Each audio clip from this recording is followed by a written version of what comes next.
Welcome to சமையல் with சாந்தி. இன்னைக்கு நம்ம சேனல்ல பெட்டிக்கடை தேன் மிட்டாய் செய்ய போறோம். இது எப்படி செய்யலாங்கிறத பார்க்கலாம். அதுக்கு முன்னாடி நம்ம சேனலை சப்ஸ்கிரைப் பண்ணாதவங்க சப்ஸ்கிரைப் பண்ணுங்க, பெல் ஐகானை கிளிக் பண்ணுங்க. வாங்க எப்படி பண்ணலாம்னு பார்க்கலாம். இட்லி அரிசி நான் இதுல ஒரு அழாக்கு எடுத்திருக்கேன். இதுல ஒரு அழாக்கு இட்லி அரிசினா உளுந்து வந்து 1/4 பங்கு போட்டுக்கோங்க. உங்களுக்கு மெஷர்மெண்ட் கரெக்டா இருக்கும். இட்லி மாவு நம்ம அரைக்கிறோம் பார்த்தீங்களா, அதை கூட செய்யலாம். ஆனால் அதில் நம்ம வெந்தயம் போடுவோம், அதனால ஒரு கசப்பு தன்மை வரும். வெந்தயம் போடலைன்னா அந்த மாவு எடுத்துக்கலாம், ஃப்ரெஷ்ஷாக அரைச்ச மாவு எடுத்துக்கலாம். நான் அதை வந்து ஒரு 2.5 மணி நேரம் ஊற வச்சு எடுத்து வச்சிருக்கேன். இப்போ இதெல்லாம் மிக்சியில் அரைச்சி எடுத்துகிட்டு வருவோம். கொஞ்சம் கெட்டி பதமாக அரைச்சி எடுத்துகிட்டு வந்துடலாம். மாவு இந்த அளவுக்கு அரைச்சி எடுத்துகிட்டு வந்துருங்க. தண்ணி கொஞ்சம் கொஞ்சமாக விட்டு அரைங்க, ரொம்ப தண்ணி ஆகிடக்கூடாது. நம்ம எடுத்து எண்ணெயில் போடுற மாதிரி வரணும், அதுக்காக தான்.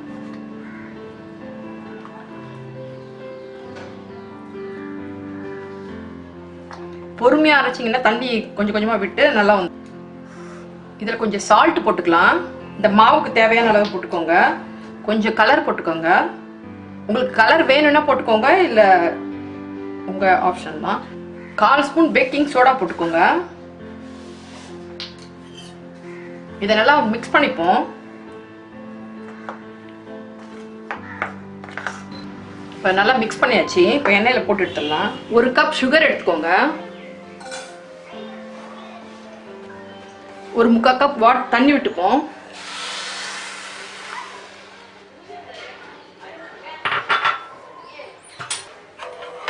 இது வந்து கம்பி ஒரு கம்பி பதத்துக்கு கொஞ்சம் கம்மியாக எடுத்துக்கோங்க.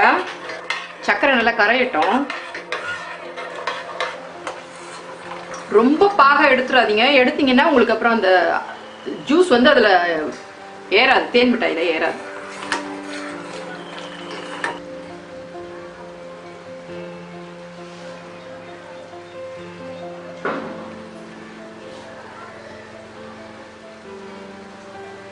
இது போதும். ஆல்ரெடி பாத்திரம் வந்து கனமா இருக்கு, அந்த சூட்லயே சரியாயிரும்.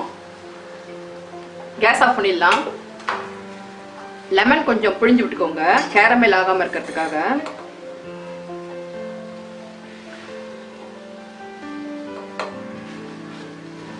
எண்ணெய் வந்து நல்லா சூடாயிருச்சு. மீடியமான ஃப்ளேம்ல வச்சுக்கோங்க. மாவு நல்லா மிக்ஸ் பண்ணிக்கோங்க.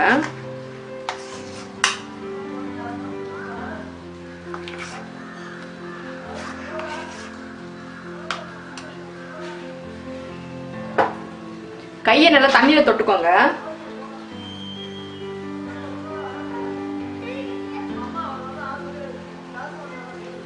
கொஞ்சம் கொஞ்சமா மாவு எடுத்து எண்ணெயில போட்டுருங்க.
எல்லாம் வெந்துருச்சு. இப்ப எடுத்துடலாம் இதை.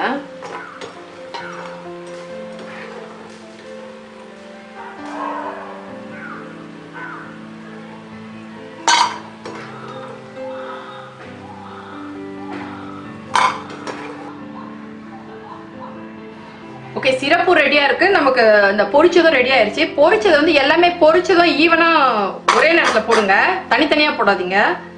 ரொம்ப ஊறிடுச்சுன்னா அப்புறம் ரொம்ப குலாப் ஜாமுன் மாதிரி ஆகிடும். இப்போ இதில் போட்டுக்கலாம். ஒரு 10 நிமிஷம் இருந்தால் போதும். இது இந்த சிரப்பெல்லாம் நல்லா அப்சர்வ் பண்ணிக்கும். இந்த மாவு நம்ம அரைக்கிறப்ப வந்து சப்போஸ் தண்ணி ஆயிடுச்சுன்னா பயப்பட வேணாம். நீங்கள் கொஞ்சம் கொஞ்சமாக தண்ணி விட்டு அரைங்க. அதையும் மீறி ஆயிடுச்சுனாக்கா நம்ம வீட்டில் வச்சுருப்போம் இல்லையா மாவுங்க, அதில் நீங்கள் ஒரு ஸ்பூன் அந்த மாதிரி ஆட் பண்ணி மிக்ஸ் பண்ணிக்கோங்க. பயப்படாமல் அதை பண்ணுங்க, ஒன்றுமே ஆகாது, நல்லா வரும். அதுவும் இது நல்லா ஊறட்டும். ஒரு 10 மினிட்ஸ் கழிச்சு பார்க்கலாம். நல்லா ஊறிடுச்சு. இப்போ இது தனியாக எடுத்துப்போம்.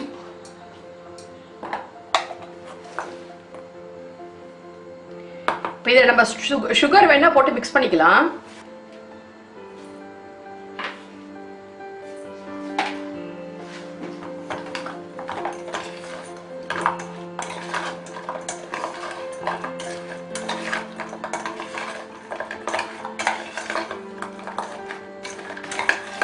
சுவையான பெட்டிக்கடை தேன் மிட்டாய் ரெடி. இந்த வீடியோ உங்களுக்கு பிடிச்சிருந்தா லைக் பண்ணுங்க, ஷேர் பண்ணுங்க. இந்த டிஷ் செஞ்சு பார்த்துட்டு எப்படி வந்திருக்குன்னு கமெண்ட் பண்ணுங்க. இதே மாதிரி நிறைய ரெசிபி உங்களுக்கு வேணும்னா எங்க சேனலுக்கு சப்ஸ்கிரைப் பண்ணுங்க. மறக்காம பெல் ஐகான் கிளிக் பண்ணுங்க. மீண்டும் ஒரு புது ரெசிபியுடன் உங்களை சந்திக்கிறேன். நன்றி.